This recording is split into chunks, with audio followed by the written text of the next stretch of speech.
Crise économique aiguë au Sénégal, le bâtiment à l'arrêt, les finances qui tanguent.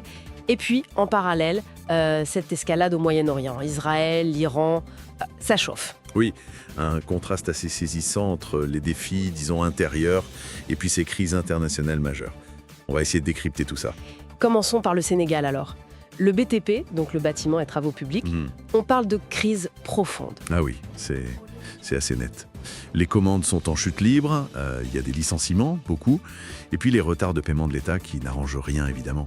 Et comme si ça ne suffisait pas, voilà que le FMI, le Fonds monétaire international, il tire la sonnette d'alarme. Exactement, des doutes sur les chiffres de la dette publique. Et ça a un effet immédiat. La valeur des obligations sénégalaises, elle a chuté sur les marchés. Aïe, ça tombe mal pour la nouvelle administration. C'est clair, ça met une pression énorme. D'ailleurs, on décrit l'économie comme étant un peu en stand-by, quoi, attendiste. Alors oui, il y a eu quelques chiffres industriels encourageants en mars, mais bon. Mais le doute reste. Le doute reste, notamment sur la transparence des futurs revenus du pétrole et du gaz. Bon, le ministère des Finances a donné des explications sur les retards de rapports budgétaires, mais bon, voilà. Et puis, la production de ciment qui baisse, ça c'est un signe qui ne trompe pas en général. Et sur le plan politique, ça bouge aussi. On a vu cette sortie de Robert Bourgi. Oui, l'avocat Robert Bourgi qui met en garde le nouveau pouvoir Faye Sonko sur la gouvernance, ça reflète cette tension dont on parlait. Gérer les attentes, l'économie, c'est pas simple. Et puis cette idée de remplacer la Sénat par une Séné. C'est ça. La Commission électorale nationale autonome deviendrait indépendante. C'est une suite du dialogue national. L'idée, c'est de renforcer la confiance dans les élections, un enjeu majeur, évidemment. D'autres points importants sur le plan intérieur, Sam. Oui, il y a eu cette décision de justice, la relaxe du député Guy Marius Sagna face au général Moussa Fall. Ça a fait pas mal parler. Et puis, la position officielle du Sénégal qui appelle au cessez-le-feu entre Israël et l'Iran. Et aussi les inquiétudes de Boubacar C sur les politiques migratoires américaines. Faisons le pont justement avec l'international. Cette tension extrême au Moyen-Orient.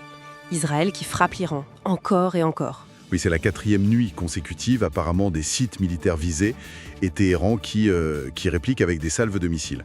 On parle de morts, de blessés, les bilans sont encore flous, mais c'est dans ce contexte que Donald Trump appelle à négocier une vraie fin sur le nucléaire iranien.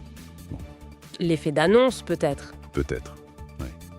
Mais la diplomatie essaye de jouer son rôle en coulisses. On a vu par exemple les présidents algériens et allemands en discuter au G7. Et cette instabilité, elle a des conséquences humaines très directes, j'imagine. Absolument.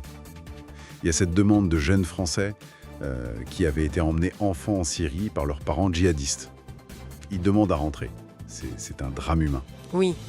Et puis, en Égypte, cette marche pour Gaza qui a été bloquée par les autorités, ça montre aussi la fébrilité dans la région.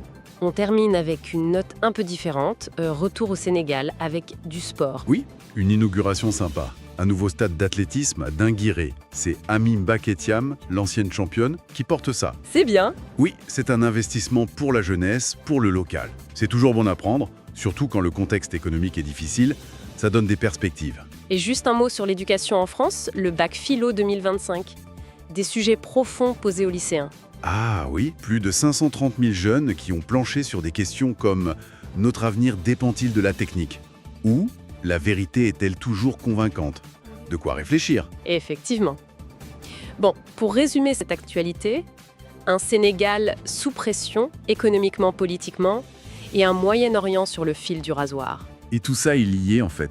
Ça pose la question, comment un pays, avec ses propres défis internes, arrive-t-il à naviguer, à se positionner face à des crises internationales aussi complexes? C'est fondamental. Une question ouverte, en effet. Et vous, qu'en pensez-vous? Donnez votre avis en commentaire.